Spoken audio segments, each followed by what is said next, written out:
हे पंढरीच्या पांडुरंग, अरे आज हे तुझे भक्त तुझ्या चरणापर्यंत, अरे तुमचं दर्शन झालं, पण देवा आज आले सांगतोय होय माझ्या पत्नीला ही जडलेली व्याधी तेव्हा दूर कर म्हणतोय, अरे यात आशेनं आम्ही तुझ्यापर्यंत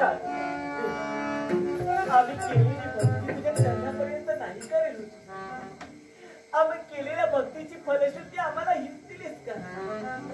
हे निरंजन, हे रत्नमाले, अगाध स्वतःच्या जीवनात कठीण प्रसंग निर्माण होता क्षणी या देवाची आठवण तुला झाली. अगं या देवाला भेटण्यासाठी तुम्ही या पंढरपुरात आलात. वेड्यानो, दगडात देव शोधण्याचा प्रयत्न तुमच्याकडे बी झाला, पण माणसातला देव तुम्हाला दिसला नाही. अगं माणसानं माणसाला मारायचं नसतं, माणसानं माणसाला तारायचं असतं. माणूस की हाच खरा माणसाचा धर्म आहे. आणि म्हणून हा धर्म ज्यानं स्वतःच्या जीवनात जोपासला ना तोच खरा मानव म्हणून ओळखला गेला. कारण मनुष्य जन्म हा पुन्हा पुन्हा भेटत नसतो. मनुष्य जन्माचा सार्थक जर का करायचं असेल तर प्रत्येकानं त्या जन्माचं सार जाणायला हवंय. आणि म्हणून प्रत्येकानं स्वतःच्या कर्मानं त्या देवाला आत्मसात करायला हवे. म्हणूनच तुम्ही या देवाचे अपराधी नव्हे, तुम्ही अपराधी आहात ते माझ्या माईचे. आणि म्हणूनच जर का या कठीण प्रसंगातून तुम्हाला खऱ्या अर्थानं सुख सागरात तुमच्या जीवनाची नौका लोटायची असेल तर मागा. क्षमा मागायची झाली तर माझ्या माईची क्षमा मागा. माझ्या माईने तुम्हाला क्षमा केली तर खरंच तुमचं दुःख दैन्य दूर झाल्याशिवाय केव्हाही राहणार नाही. तुझ्या सांगण्यावर मी बाईची समज बळ आहे का?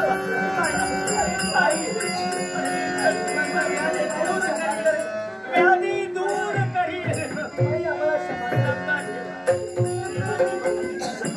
आणि आज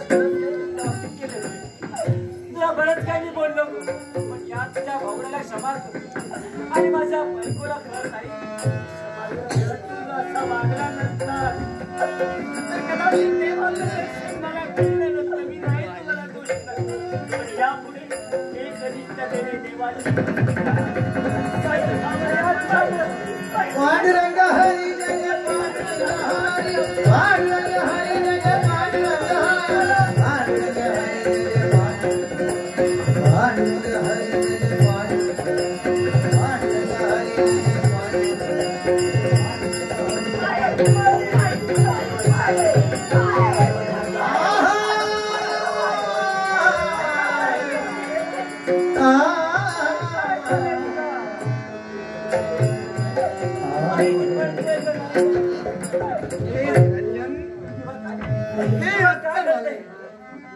दुःख आवरा म्हणतोय, नेमकं काय घडतंय? स्वतःला सावरा म्हणतोय.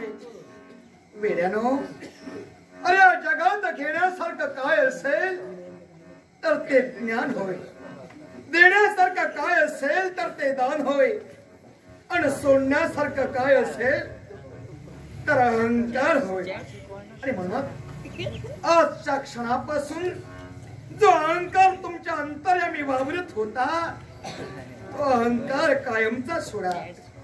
तुमच्या जीवनाचं सोनं झाल्याशिवाय केव्हाही राहणार नाही. पहा, ना धनाची ना मानाची अपेक्षा धरता या माझ्या माईनं, तुमच्या माईनं निस्सीमपणे या देवाची भक्ती केली. या देवाला आत्मसात करून घेण्यासाठी अहोरात्र प्रयत्न तिनं स्वतःच्या जीवनात केले. एवढंच नव्हे, दरबारपणापासून या क्षणापर्यंत दुःखाची जर सदैव तिच्या जीवनाला पोचत असताना सुद्धा ज्या कृष्ण भक्तीची ओढ तिच्या जीवनात तिला लागली ती कृष्ण भक्तीची ओढ तिने केव्हाही कमी केली नाही.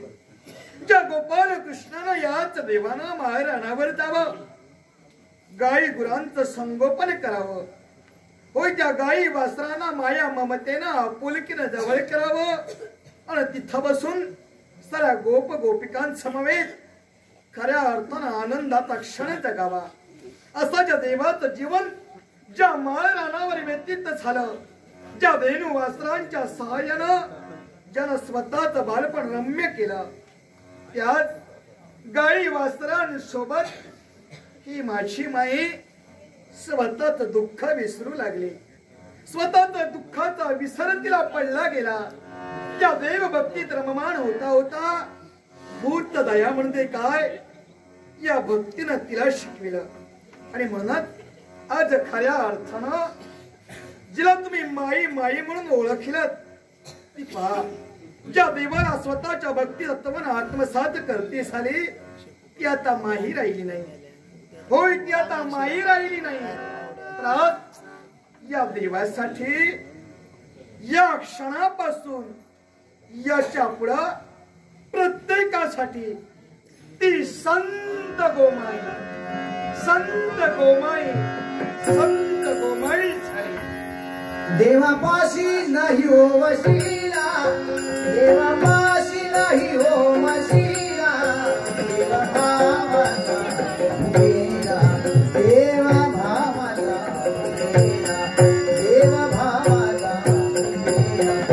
देवापाशी नाही हो वशिला, देवापाशी नाही हो वशिला, देवा भावाचा मुलगा, देवा